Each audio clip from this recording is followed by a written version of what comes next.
The urn had changed again in the new patch. Delivering the urn now starts a King of the Hill style capture point rather than using melee to flip the urn back and forth.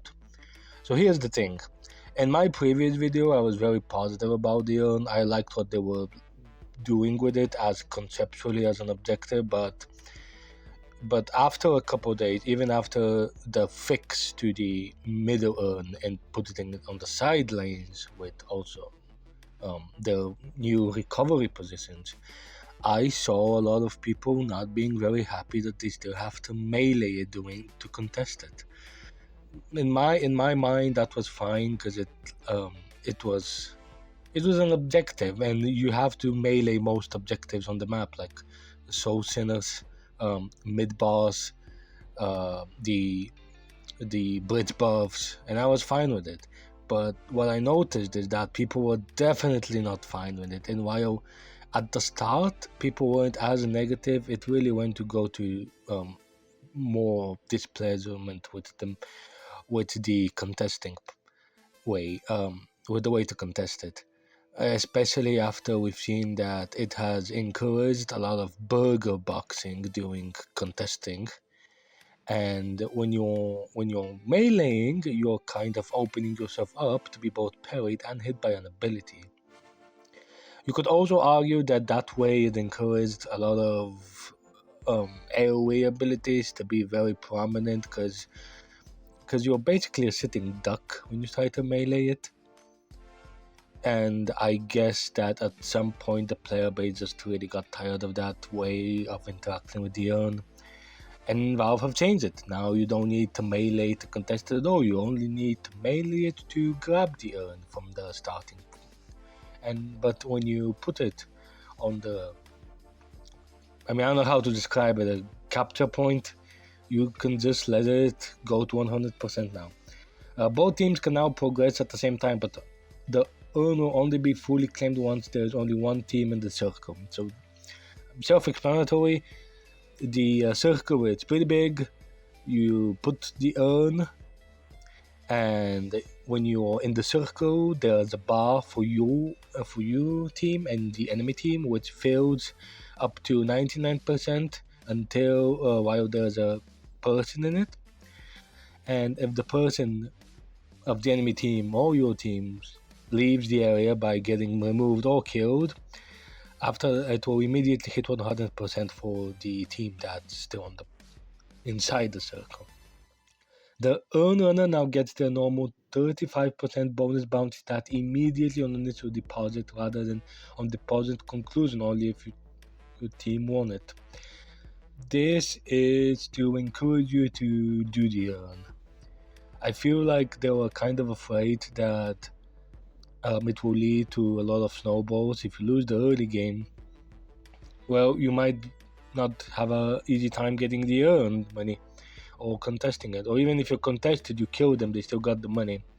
So what this encourages is basically a person to be very proactive with the urn and just take it. And just do it. Even if they die, I don't think it's going to be worth it for them, but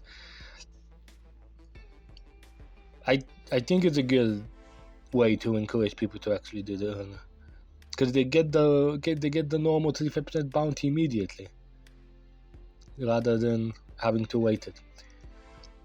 I personally feel like people I don't think people are going to do it in solo queue, but I do feel like this mechanic is you're gonna try and funnel money into your best player. Maybe I'm not sure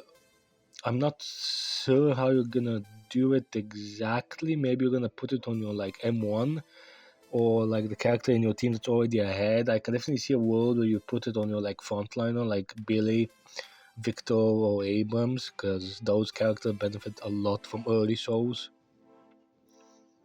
So it will be interesting to see how it plays out. Other details: earn bounty reduced by 22%, unreduced for trailing team. In the previous earn, it was the same one as before, but people started being very proactive with it, which meant that the team that's more proactive with it gets ahead really hard. I've noticed a lot of people saying that they have started to get stumped again, something that Valve actually lowered a lot. And I think then this is basically them trying to reduce the advantage state of the urn. They were like, you should not get that big of much of advantage if you get the urn now, because the bounty is by 20%. If you're neutral or if you're behind. Progress radius is 20 meters. Also in the clip somewhere in the in this video, there will be a clip of me putting the urn and like looking at the radius. Progress rate is fixed regardless of number of houses in the area. I think this is fine. For what it is, I think it's fine. It might. Yeah, it's fine. I was gonna say maybe it needs to be scaling with enemy characters on the control point, but I think that's no. I actually don't really think that. Progress duration for favorite, neutral, and unfavored is 6, 12, 18 seconds. So for unfavored, it's 18 seconds. That's a lot of time. That's a lot of time for the team that's behind to do something while not thinking much of the urn. They can really do a good comeback in 18 seconds if they manage to capture someone like off point or like punish overcommits by the enemy. Like this is a really, like 18 seconds is a lot. If the urn has been in progress for over 75 seconds, to give up until all the souls as the orbs in the sky, they will float for a long time. This is hilariously funny when I tested it out. I don't think it's practical. I can't imagine the urn not being able to be progressed for 75 seconds. I'm not sure how realistic that is. Maybe you get it in the math. Maybe I do have a clip somewhere here about it. It's very funny. I like it. It's such a out there mechanic. It's funny. Increase the time allowed to earn before taking damage by 10 seconds. In my last video, I said that I feel like the time to start taking damage by the urn is kind of too high and they should lower it. But I noticed that I was wrong completely about that. I noticed that when I'm getting chased by something, or like I have to delay my pathway to it, the damage shows up really fast, and it's not. So this is fine. And with the new urn that's now a control point, I think it's better. The trailing team sprint bonus from 4 to 5. You're gonna go even faster, mate. You're gonna go so fast. Earned combat resistance now also grants debuff resistance, 5% debuff on top of 35% bullet resistance and spirit resistance. This is for you, considering now that you don't need to parry to contest the urn, and the idea is to carry it to the control point, to the deposit spot. This is needed because you're just gonna get slowed and CC'd. So I understand the point. They want you to tank all the crowd control in your face and just carry the urn. And again, to bring it back, this is why I think specifically for Victor, this is going to be a really good urn for him to get funneled into, because Victor does want the souls. He's very soul dependent character, and the debuff resistance for him to carry it gives him even more ability with his second ability. But granted, it needs to be maxed, and I'm not sure if you max it right now immediately. So yeah, I mean, yeah, it is a good change for what it is, for what they're doing with the urn. I understand why it exists. Earned combat resistance or reduced from 60 meter to match the 20 meter progress radius. 20 meters is very low. I think it's fine, but the thing with earned combat, specifically this part about the resistance over is that 10k, for example, so differences. It's not that much. It's not really noticeable. When you get at 15 and 20, it starts to being a little bit more noticeable. So there is a point where like 10k and you get earn combat bonuses, but 10k is barely a difference. But at 20k or even or even like, 20 to 25 or 30k, becomes really good. They might do this, they might change it to a scaling in the future, because again, there's a big difference between 10 and 20 and 10 and like 30 up to 30. It's fine, we'll see how it plays out in the match. Drop off location above the bridge on the sides rather than below.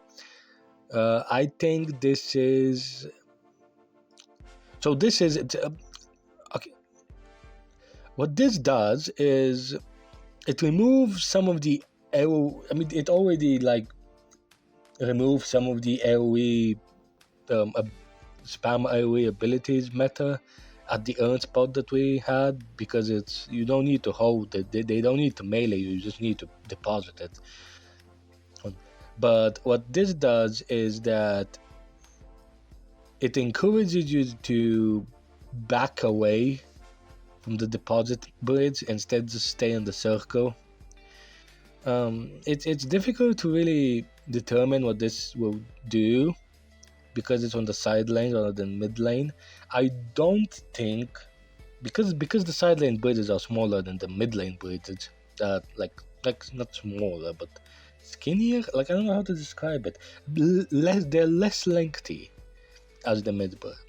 There isn't a lot of map control you can do on the bridge at the side lane. I can't really see a character like McGinnis being good again, or like Ivy, because they just won't benefit from the urn, because the urn is they don't need to melee, they don't need to contest it that way anymore. So it's difficult to determine how much of a how this will change it.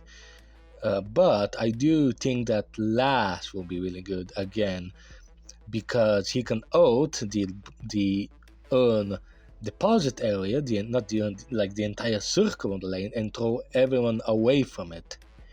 And if both teams are at 99%, when you remove all opposing characters from the circle, your team will always get the circle bonus, the urn bonus. So it's difficult to determine how this will play exactly, but I do think classes are going to be very important here. So, what do I think about this? Again, I was very positive about the urn in my previous video. People became less positive about it, as I said earlier, and I do recognize that I was wrong. I was wrong. That urn was, yes, more objective based. You had to do a bunch of mailing to take it. I thought that was good, but I guess the player base didn't like it, and that's completely fine. This is my video. I would love to hear what you think. Have a nice day. Bye.